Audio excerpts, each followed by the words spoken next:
네, 사랑하는 성도 여러분 안녕하십니까? 한 주간이 또 주님 안에서 잘 보냈는지요? 코로나가 더 이렇게 확산되고 있지는 않지만 또 수적으로는 늘어났다가 또 줄어들기도 하는 것 같습니다. 그러나 중요한 것은 환경에 따라서 우리의 믿음이 변화되는 것이 아니라 하나님 아버지를 바라봤을 때 날마다 믿음 가운데 승리하는 삶을 살 수 있는 것 같습니다. 인생을 살아가면서 갖춰야 될 여러 가지 과제가 있습니다. 그 중에서 바로 참된 자기 자신을 발견하는 것, 그것이 어찌 보면 가장 중요한 과제를 할 수가 있습니다. 우리는 의식하든 의식하지 못하든 간에 참된 자기를 발견하기 위해서 굉장히 많은 노력을 기울이고 있습니다. 어떤 사람은 자신을 찾았다고 생각했습니다. 나중에 보니까 아주 엉뚱한 곳에서 자신을 발견했다는 것을 알 때가 있습니다. 현대인은 보이는 것에서 자신을 찾는 사람들이 참 많습니다. 사람들은 자신이 지금까지 쌓아온 스펙이나 또 자신의 처한 환경 가운데서 자신을 찾습니다. 어찌 보면 이것은 자연스러운 거죠. 그래서 참된 자기를 찾을 때 자신이 살았던 가정, 주변 환경, 또 만났던 사람들이 중요합니다. 그리고 한 사이 안에서 교육적 가치나 문화적인 관습 또한 중요합니다. 그러나 우리의 성장 후에는요, 우리가 잘할 수 있었던 또 영향을 주었던 환경이 또 사람들이 중요하지 않다는 것을 알게 됩니다. 마치 이것은요, 사도 바울이 율법과 복음과의 관계를 통해서 잘 설명해 주고 있습니다. 여러분이 잘 알고 있는 갈라디아서 3장 25절과 25절에 그런 말씀이 있습니다. 제가 한번 갈라디아 3장 24절, 25절을 읽어보겠습니다. 이같이 율법이 우리를 그리스도께 인도하는 초등학교 교사가 되어 우리로 하여금 믿음으로 말미암아 의롭게 함을 얻게 하려 함이라. 믿음이 온 후로는 우리가 초등교사 아래에 있지 아니하도다. 여러분 무엇을 말씀하고 있습니까? 자, 다른 것이 아니라 바울이 강조하고 있는 것은 뭐냐면 초등교사, 즉 몽학 선생이 우리 인생에 지대한 영향을 준 적이 있지만 도리어 복음을 접한 후에는 이제 초등교사였던 율법이 더 이상 우리 인생을 좌지우지할 수 없다. 그 말이에요. 다시 말하면 우리가 이 땅을 살아갈 때는 이 세상의 부모나 주변 사람들 평가와 판단, 때로는 이 세상 문화가 중요했지만 예수를 믿고 난 다음에 하늘에 속한 다음에는 이 세상에 속한 모든 것들이 마치 몽학 선생 때처럼 지나갔다고 이야기하고 있는 겁니다. 여러분, 한 사람의 인격에 변화된 것은 참 어렵습니다. 대부분의 사람들은 자기 인생뿐만 아니라 타인의 인생도 변화에 대해서는 가능성을 많은 점수를 주지 않습니다. 그러나 사도 바울은요, 끊임없이 인생에 대해서 변화에 대해서 많은 점수를 줍니다. 본문에서도 자신의 사도권을 거부하던 그 사람들 앞에서 먼저는 자기가 어떻게 변화되었는가를 변호합니다. 여러분 그렇다면 무엇이 주님 안에서 참된 자기를 발견할 수 있는 시발점이 되었을까요? 오늘 본문 5절 말씀을 같이 한번 읽어볼까요? 오늘 본문 5절 말씀 자막을 띄워주시면 같이 한번 읽어보겠습니다.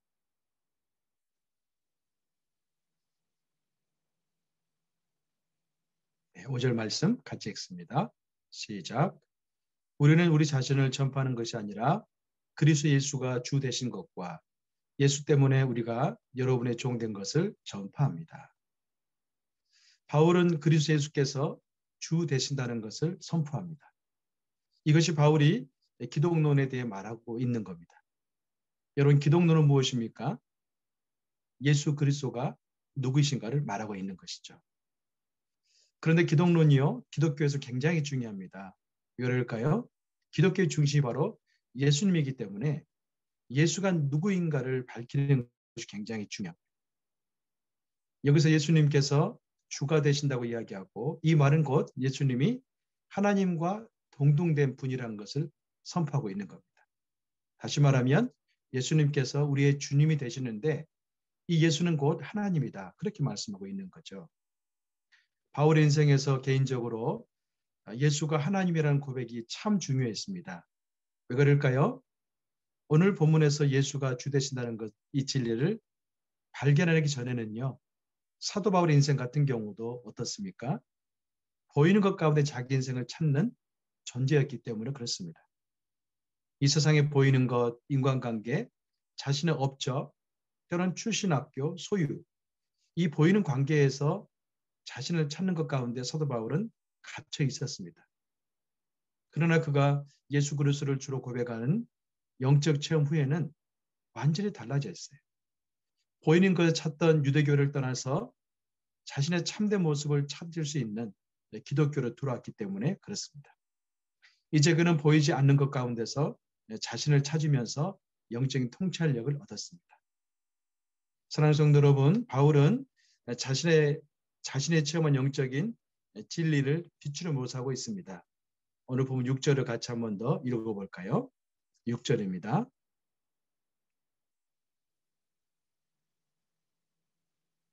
네, 6절 같이 읽겠습니다. 시작. 어둠에서 빛이 비추라고 명하신 하나님께서 우리 마음에 예수 그리스도의 얼굴에 있는 하나님의 영광을 아는 빛을 비추셨기 때문입니다. 바울은 자신의 구원과 사도직을 설명하면서 빛으로 오신 예수님에 대해서 자세히 설명하고 있습니다. 여러분, 이 빛의 역사는 참 중요합니다. 그러니까 성경에서 대략적으로 이 빛에 대해서 두 가지를 생각할 수 있는데요. 첫 번째는 여러분 첫 번째 빛의 의미가 무엇일까요? 그것은 창세기 1장에 나와 있습니다. 온 세상의 어둠 가운데 둘러있을 때 물리적인 빛이 하나님에 의해 창조됨으로 말미암아 이 지구상에 어둠이 물러가고 빛이 이르게 되었습니다. 이 빛의 탄생은 곧 어둠이 사라지는 순간이었습니다. 두 번째 빛의 역사는 어떤 때입니까? 우리에게 빛 되신 예수님께서 이 땅에 오신 사건입니다. 우리는 그것을 칭해서 인카네이션, 성유신을 이야기하고 있는데요. 예수님 이 땅에 오신 다음에 많은 사람들에게는요. 이 내면의 빛이 비추어지게 되었기 때문에 중요합니다. 여러분, 우리 내면 안에 예수님께서 오심으로 말미암아 빛이 비춰질 때는 곧 그가 이야기합니다. 어떻게 이야기합니까? 6절에 이야기했던 것처럼 하나님께서 우리 마음에 예수 그리스도의 얼굴에 있는 하나님의 영광을 아는 빛을 비췄다. 다시 말하면 이 지식이 다른 것이 아니라 하나님 아버지의 영광을 아는 지식이다. 그렇게 말씀하고 있어요. 여러분, 그렇다면 우리 택한 성도님들 가운데 이 빛이 비쳤을 때 어떤 역사가 일어날까요? 이 빛은요, 우리 인생을 어둠 가운데서 빛 가운데 불러냅니다. 다시 말하면 인생을 살아가다가 부정적이고 절망적이고 힘든 생각 가운데 사라진 사람이 이 빛을 비추게 되면서 이제는 긍정적인 생각과 삶으로 바뀐다는 거죠. 바울의 인생을 생각해 보십시오. 바울의 인생 같은 경우도 이 빛이 비친 다음에는 그의 인생이 완전히 바뀌었습니다. 그 빛은 바울에게 어떤 역할을 했습니까? 어둠을 몰아내는 역할을 했습니다. 다시 말하면 예수에 대해서 무지했던 그 어둠이 그에게서 떠났습니다. 그 다음에 하나님 아는 지식이 그에게 임하니까 이 지식은 그로 말미암아 놀랍도록 인생의 변화를 가져왔던 것이죠. 이 지식을 소유한 자는 그때부터 놀랍도록 깊이 자기 인식이 달라집니다. 하나님 관점에서 자기를 바라보기 시작하고 전에는 세상의 관점에서 자기를 바라보면서 때로는 교만한 사람이 되기도 하고 때로는 깊은 절망 가운데 자기 결핍한 묵상하는 사람이 되었다면 이제는 완전히 달라졌어요. 하나님 관점에서 하나님의 그 영광된 지식 속에서 자기를 보다 보니까 소망이 있는 그런 존재가 되었다는 거죠. 보이지 않는 것, 즉 하나님 말씀으로 자기를 만들어가기 시작합니다. 하나님의 영광을 보기 시작합니다. 바울이 주를 만난 다음에 깨달은 자기 인생의 통찰력은 바로 이거였습니다. 영생 아생, 영사 아사. 무엇입니까? 영으로 살면 내가 살고 영이 죽으면 내가 죽는다는 겁니다. 그래서 바울은 영이 살아있다는 것을 알았던 것이죠. 그리고 영으로 살지 않으면 다시 육으로 돌아간다는 것을 그는 분명히 알았습니다. 따라서 우리가 예수를 주로 믿고 빛을 경험한 성도에게는요, 적어도 세 가지의 영적인 통찰력이 생깁니다. 첫 번째는 무엇입니까? 첫 번째는 보이는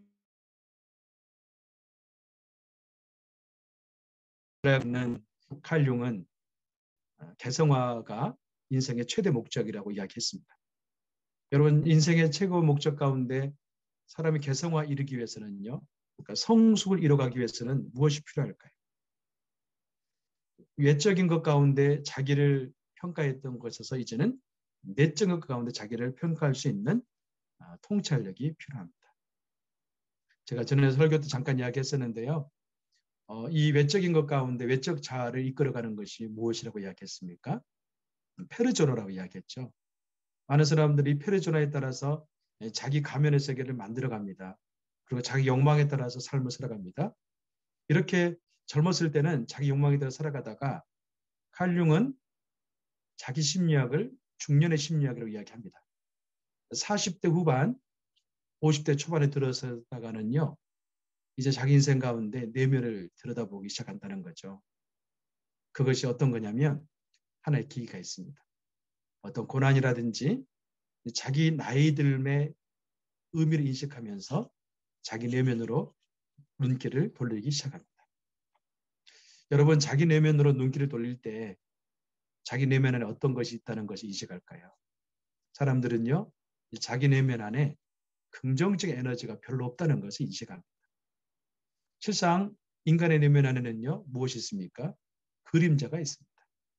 이 그림자는 내가 보이는 세계 가운데 내가 해결할 수 없는 문제들을 다 내적으로 몰아넣었던 쓰레기와 같은 겁니다. 결국에 중년에 대해서 많은 사람들이 우울증에 빠지거나 공황장애에 빠지게 되는데요. 그 원인 가운데 한 가지가 자기 내면 안에 들어왔더니 내면에 긍정이 없어요. 자기 인생에 대한 부정적인 것들이 많이 생각나고 도리어 우울감과 또 절망감에 빠져들게 됩니다. 그런데 칼 융은 그렇게 말합니다. 이런 쓰레기 같은 그림자가 항상 부정적인 것만 있는 것은 아니다. 도리어 내 인생 가운데 이런저런 부정적인 것들이 있었기 때문에 긍정을 향해서 내가 끊임없이 달려갔던 것을 생각나게 합니다. 여러분, 사도 바울도 예수 그리스도를 그가 만나기 전에는 인생에 많은 부정적인 쓰레기가 많이 있었습니다. 그런 그가 예수를 만난다면 어떻습니까? 이 부정적인 내면의 쓰레기를 다 자기와 친해지는 관계로 바꿔가면서 그런 새로운 그런 자기의 변화의 틀을 만들기 시작합니다. 여러분, 인생을 통합할 때요, 우리 인생 가운데 꼭 필요한 게 있습니다. 그게 뭘까요? 오늘 선포하고 있는 복음입니다. 예수 그리스도가 주 되신 것. 그 복음을 받아들인 자에게는요, 예수님을 통해서 자기 인생을 바라보기 시작하니까 자기 인생에 대한 긍정이 시작되기 시작합니다. 여러분, 빛을 경험한 성도가 자기를 찾으려고 했을 때 얻는 통찰력 두 번째는 무엇입니까? 주님과의 관계에서 자기의 가치관을 새롭게 만들어가기 시작합니다. 오늘 7절 말씀을 같이 한번 읽어보겠습니다. 오늘 본문 7절입니다. 네, 같이 읽겠습니다. 시작. 우리는 이 보배를 질거리에서 가지고 있는데 이는 능력의 지극히 큰 것이 하나님께 있고 우리에게 난 것이 아니란 것을 보여주려는 것입니다. 여러분, 그릇 자체로는요, 중요하지 않습니다. 여러분, 그릇 가치를 결정하는 것은 무엇일까요? 그 그릇 안에 있는 담겨져 있는 내용물이겠죠. 오늘 본문에 말씀하고 있는 것은 뭐냐면 우리는 이 보배를 질그릇에 묻습니다. 그렇게 말합니다. 여러분, 이 질그릇은 무엇입니까? 흙그릇이죠. 이 질그릇은 굉장히 약합니다. 깨지기 쉽고요. 또 모형도 변화되기 쉽습니다. 그러나 이 질그릇 안에 보배이신 예수 그리스도를 담으면 어떻습니까? 그 그릇은 금그릇, 보배 그릇이 된다는 거죠. 그냥 보배이신 예수가 들어있음으로 말미암아 그 인생은 가치가 있는 하나님께서 귀하게 보고 귀하게 여기는 인생이 된다는 거죠. 사랑하는 성도 여러분, 우리가 예수 안에서 발견된 자가 되었습니다. 이제 빛 가운데 있는 자가 되었습니다. 그리고 보배이신 그리스도를 우리 마음에 모신 그릇이 되었다는 것을, 인생이 되었다는 것을 이야기하고 있습니다. 이제는 부정적인 생각에서 긍정적인 생각으로 변할 수 있는 가치가 생긴 겁니다. 또 낮은 자존감에서 높은 자존감으로 하나님께 사랑받는 존재요, 기쁨을 입은 존재로서 나갈 수 있는 길을 발견하게 된 것입니다. 사랑하는 성도 여러분, 매일매일 삶 속에 이런 내 안에 보배가 있다는 것을 늘 믿음으로 선포함으로 말미암아 승리할 수 있기를 주님 이름으로 축원합니다. 세 번째로 빛을 경험한 성도에게 얻게 된 통찰력이 있습니다. 그것은 닥친 환경을 뛰어넘어 일치된 삶을 추구하는 삶을 살게 됩니다.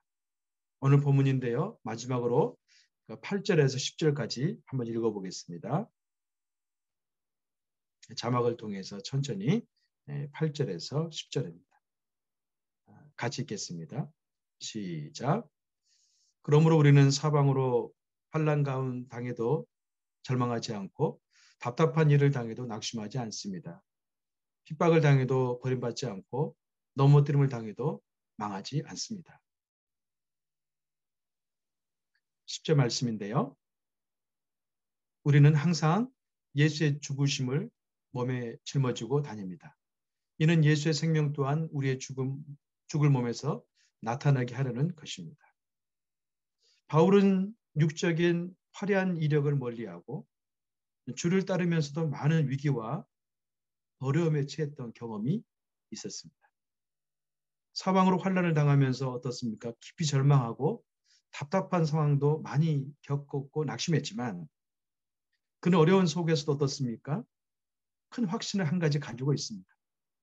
그것은 뭐냐면 핍박을 당해도 버림받지 않고 넘어뜨림을 당해도 망하지 않는다. 그 결론과 확신이었습니다. 사랑하는 성도 여러분, 우리는 가끔 그럴 때가 있죠. 예수 믿으면 만사가 형통된다는 전도의 메시지를 듣고 교회에 나온 분들 참 많습니다. 그런데 제일 처음에 예수 믿을 때는 정말 예수 믿고 나서 기도할 때는 즉각적 응답이 되었어요. 그리고 성도들 교제할 때 너무나 좋았거든요. 근데 나도 모르는 사이에 때로는 신앙 연수가 길어지면서 예수 믿는 것도 기도가 잘 되는, 응답되는 것은 아니구나. 그런 불신과 더불어서 약간 밋밋해질 때가 많이 있습니다.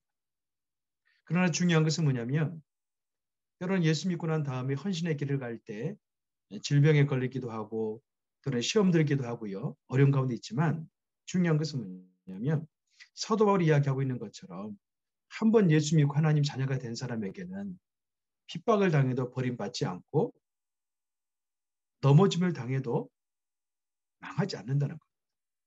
왜 그럴까요? 인생은 통과 의례적인 절차에 따라서 예수 믿는 사람이나 믿지 않는 사람이나 동일한 고난 가운데 처하게 됩니다.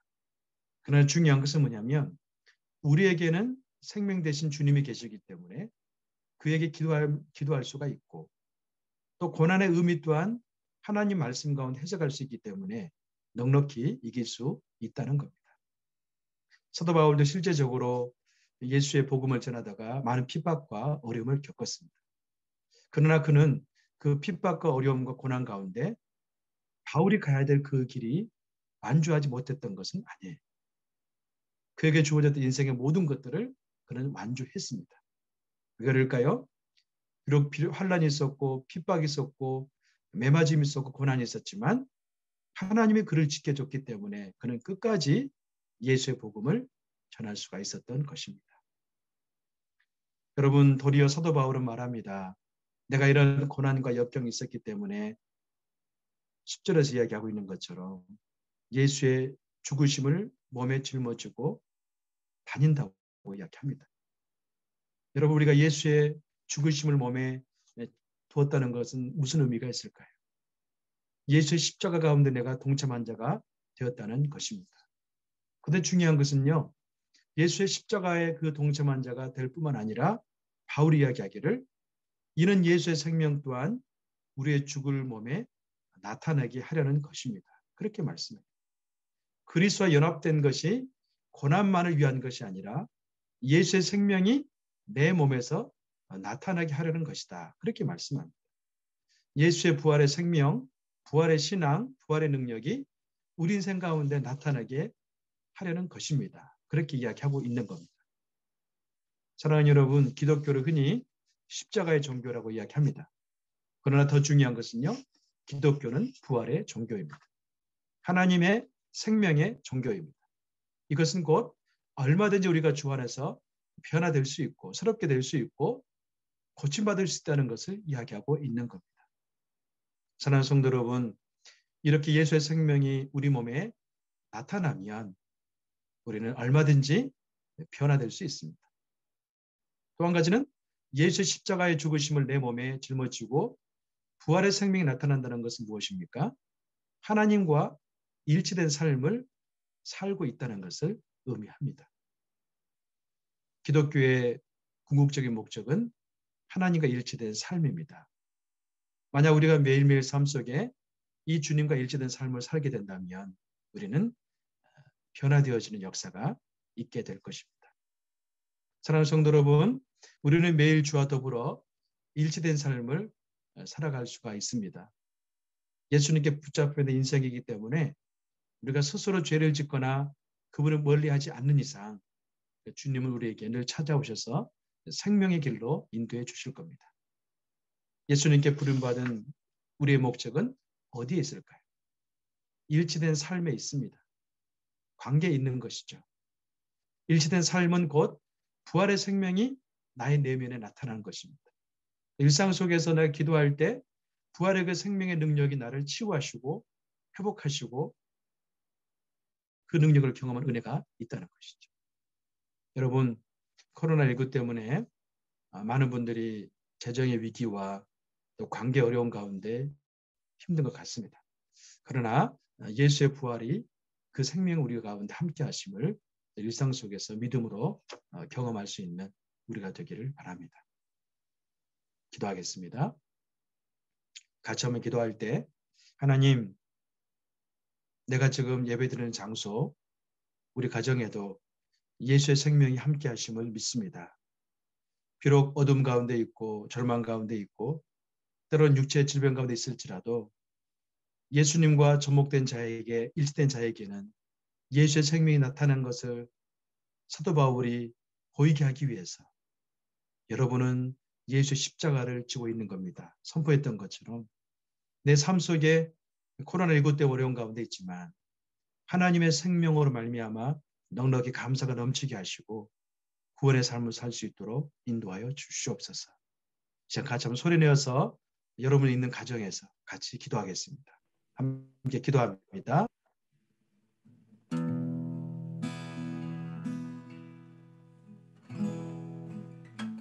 살아계신 하나님 아버지, 하나님 아버지의 귀한 사랑 은혜를 진실로 감사합니다.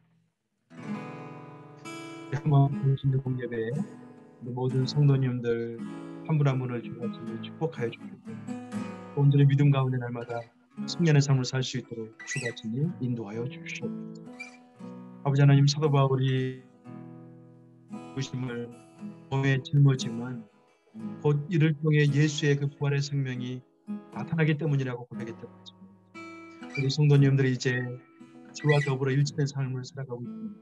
아버지 하나님의 성령의 능력을 통해 매일매일 이러한 승리의 삶을 경험할 수 있도록 주여 인도하여 주시옵소서. 성령 충만하게 도와주시고 인생의 많은 연약함과 또 재정의 위기와 또 몸의 그 질병 가운데 힘든 우리 지체도 있을 때 하나님 아버지를 경험할 수 있도록 도와주시옵소서. 매일매일 주와 더불어 일치된 삶을 통해 하나님께 큰 영광 드리는 삶을 살 수 있도록 주여 인도하여 주시옵소서. 살아계신 주님, 하나님 앞에 사랑과 은혜를 감사합니다. 내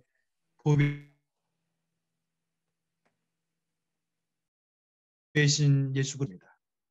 주여, 세상의 잣대와 과거의 나의 삶의 그 영역 가운데 판단된 것을 통해 나의 가치관을 형성하지 않게 도와주시고 오직 보배이신 예수 그리스도로 말미암아 의미 있는 그릇이요 의미 있는 삶이라는 것을 인식하면서 주의 복음 가운데 나를 만들어갈 수 있도록 은혜를 베풀어 주시옵소서.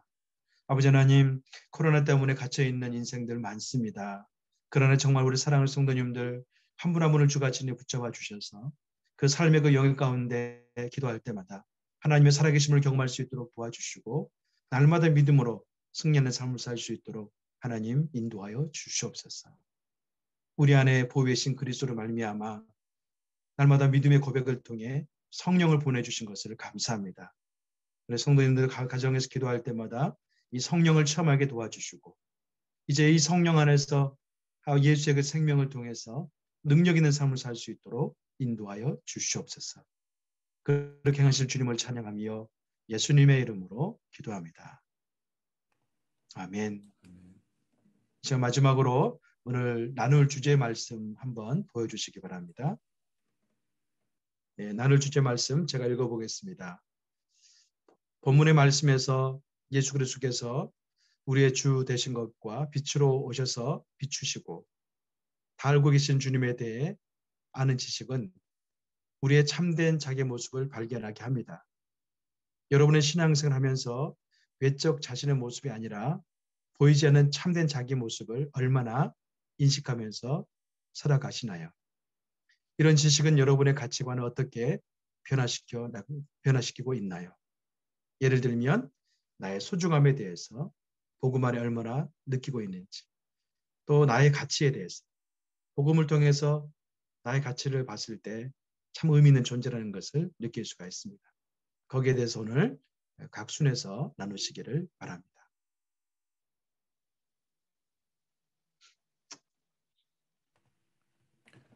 함께 봉헌 찬양하시겠습니다.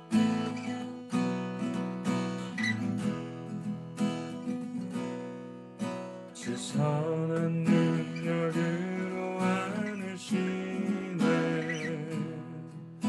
그 크신 팔로 날 붙드시네 절망 속에도 흔들리지 않고 사랑하는 주 얼굴 보하리 이전의 괴로운 날 외워싸고 고난의 길을 걷는다 해도 주님께 모두 맡긴 우리 영혼 끝내 승리의 날을 맞으리 선한 능력으로 일어서리 주만 의지하리 믿음으로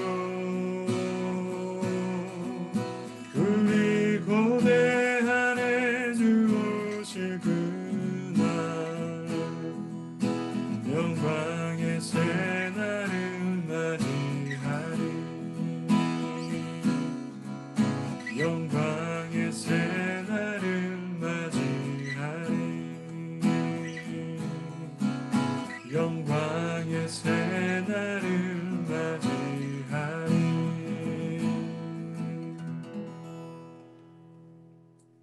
살아계신 하나님 아버지, 하나님 아버지의 귀한 사랑과 은혜를 진실로 감사합니다. 매일 삶 속에 주님께서 찾아오셔서 우리에게 귀한 사랑과 은혜와 또 많은 것들을 베풀어 주셔서 귀한 예물을 주 앞에 드립니다. 하나님 드리는 손길과 또 마음에 드리는 손길을 축복해 주시옵시고 이를 통해 열방 가운데 예수 그리스도의 복음의 증거됨에 있어서 귀히 사용하여 주시옵소서. 이제는 우리 구주 예수 그리스도와 하나님 아버지의 크신 사랑과 우리 인생 가운데 늘 찾아오셔서 우리에게 상담가가 되어주시고 우리를 치유하시는 성령의 귀하신 역사하심이 오늘 선포된 말씀처럼 예수 안에서 새롭게 발견된 자로서 주님과 일치된 삶을 통해 부활의 생명의 능력으로 살아가기 원하는 사랑하는 한마음 정신여병 예배의 모든 지체들 머리에와 지금도 열방 가운데 예수의 복음을 통해 많은 사람들을 죽음 가운데 생명을 끌고 있는 사랑하는 선교사님들 머리 위에 또한 그의 사역 위에 하나님 아버지의 진정한 사랑과 회복이 필요한 저 북녘 땅 위에 이제부터 영원까지 함께하기를 간절히 축원하옵나이다.